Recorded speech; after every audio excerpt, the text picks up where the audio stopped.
Assalamualaikum warahmatullahi wabarakatuh. Hello everyone.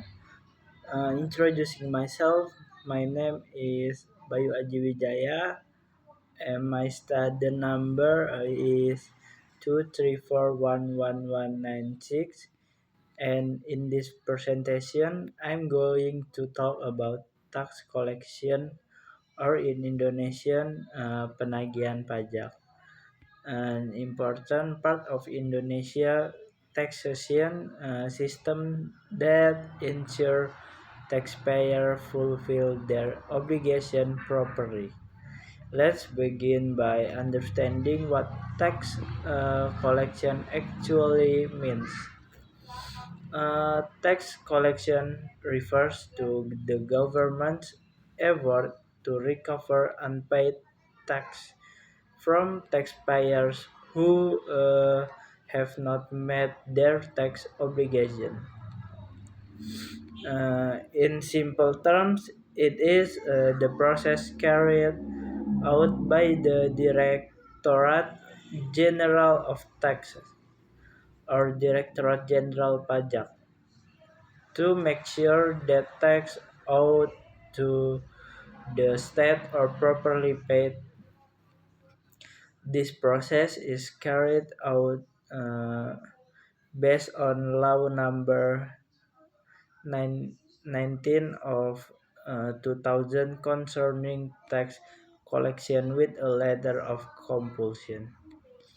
The main purpose of tax collection is not only to ensure that the government receives the funds it needs for public welfare, but also to encourage taxpayer compliance and create fairness in the tax system. When all taxpayers pay their tax on time, the government can continue to develop infrastructure, education, healthcare, and other essential services. Now let's move on to how the tax collection process works. The process usually begins when a taxpayer fails to pay their tax debt after the due date state in the tax assessment letter, also known as Surat Ketetapan Pajak. When this happens, the tax office will first issue a tax collection letter or surat teguran.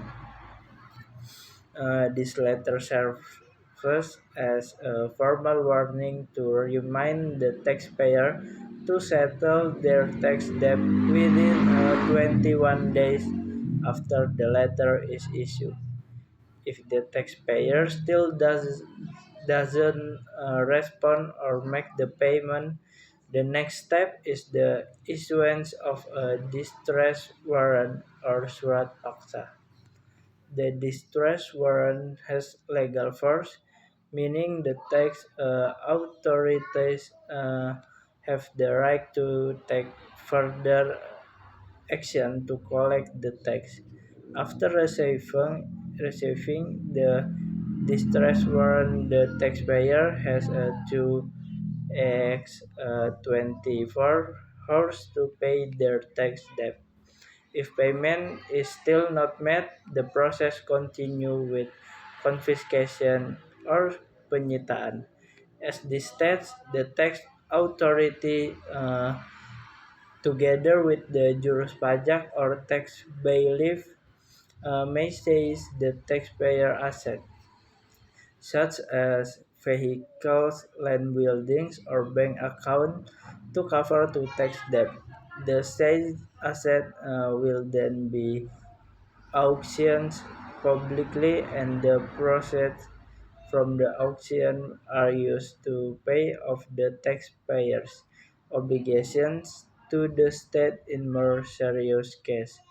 If the taxpayer refuses to cooperate or attempt to hide their asset, the tax authority can take hostage or detention measure known as gizelling. This is the final step in tax collection and is carried out only under specific conditions and with permission from the Minister of Finance. Next, let's talk about the different types of letter used in the tax collection process. First, surat teguran, the first warning letter reminding taxpayer of their unpaid tax. And second, surat paksa is the legal distress warrant that enforce the collection. And third, berita acara penyitaan is the official document for asset seizure. And fourth, surat perintah melaksanakan penyitaan is the order authorizing the confiscation. And last, surat perintah melaksanakan penyanderaan is the warrant for taxpayer detention if necessary. Through this systematic process, the government ensures that all taxpayers are treated fairly, giving enough time to complete voluntarily before strict enforcement is carried out. It's also important to remember that tax collection is not meant to punish, but rather in ensure fairness and discipline among taxpayers. When some people don't pay tax, the burden falls on others who do. That's why enforcement is necessary to maintain equality and keep the country fiscal system stable. In recent years, the government has also improved the transparency and digitalization of tax collection. Many steps, such as issuing to notice or tracking payment, can now be monitored electronically through DGP online. This makes the process more efficient, transparent, and less prone to misuse. Tax collection is an essential mechanism for ensuring taxpayer compliance and maintaining government revenue.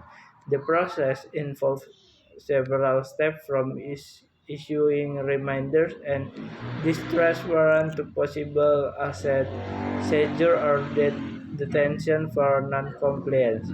Although it may sound strict, it is actually designed to protect the right of compliant taxpayer and make sure everyone contributes fairly to national development. As a responsible citizen, it's always better to fulfill to our tax obligation early rather than waiting until we face penalty or forced collection.